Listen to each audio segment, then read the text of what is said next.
Very happy. Very good. Yeah. Excited. Excited, very excited. It's wonderful. It needs to be recognized. David, do you want to start? No, I think you were there with Genesis, weren't you? So you give your version of it. Well, I'll tell you the story. I was in my office and I was having a meeting with David, and I told David, I want something that is wow, that is amazing.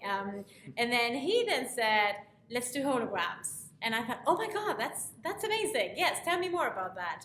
So he explained to me the concept, which we'll tell you in a second.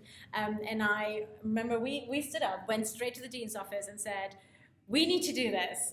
And immediately, because we're at Imperial College and Imperial is very much about innovation, we got approval to go ahead, and here we are. So the concept, David can explain. Yeah. And actually a faculty member from Imperial won a Nobel Prize for inventing hologram technology and the term hologram a long, long time ago. So that's where the idea came from. And after Leila encouraged us to look into this, I happened to bump into Rory's boss the next day, who happened to be visiting London from Canada. And we had a great chat, and we said, let's do that. And it grew from there. And we started running hologram events, and it's been a fantastic ride, culminating with this award here. Well, so the point of, I guess, with the hologram technology is it's an event-based, or has been an event-based product. From Tupac Shakur at Coachella Festival, that was the key. But to be honest, it's a bit of a waste. It's a one-off shot, lots of money spent, and nothing really learned from it. So what ARHT and Imperial have been working towards is a global network of industry leaders, knowledge leaders, professors, being able to beam around the world. So they don't have to travel, they don't have to give up family time, their current lectures, all that kind of stuff. So this was really an opening of what can happen, and what we're working towards now is linking up to universities all around the world, so we can learn, or the technology can be used to learn and teach without the travel, without the issues. I think there was also thinking behind it about connectivity. We have over 100 nationalities on campus, but we wanted to make sure that we could really and truly have global outreach, reach every single member out there that has an interest in education, that wants to speak to these lecturers, to these academics, and to top key note speakers. And how could we actually do that?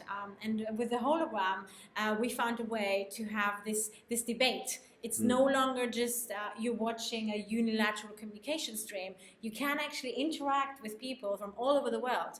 And that was for us truly groundbreaking. I don't know if it's with the age of you, but I've been hearing about death by PowerPoint since I was a teenager. So our mind has been used to working in 3D since we were cavemen. Digital has been maybe the last 40 years, reading maybe 2,000 years. So it makes sense to have a 3D a presence in your lecture theatre rather than a Skype. And we found very practical applications of the technology too. So at our business school, we run a centre for the finance of climate change, and the focus is on sustainability. It's a joint project with other business schools around the world. We didn't want to, we wanted to run an event at Imperial, but we couldn't fly people from around the world to an event on sustainability.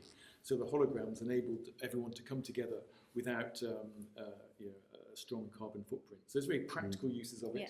People will visit our school without having to travel. They're more willing to participate. It connects us to the external world. So it's been a great success for us.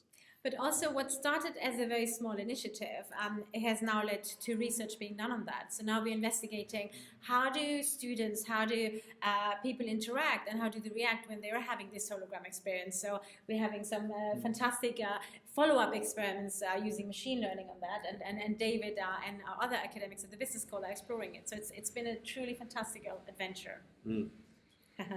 That's what I just asked him. I think you need a new category, best hologram lecturer of the year, because next year we're going to have come back with a big network of universities. Yeah, Rory, we want a new technology next year, if you don't mind. Yes, okay. I think you're right. Again, at Imperial, I just put holograms to you. Just another hologram. Yeah. No. We now have to think again. how are we going to keep innovating, how are we going to use the environment we have, the ecosystem we work with, and bring the next cutting edge idea. And I very much rely on David for Yeah, that. we hope we're sitting here again next year. Yes, keep innovating.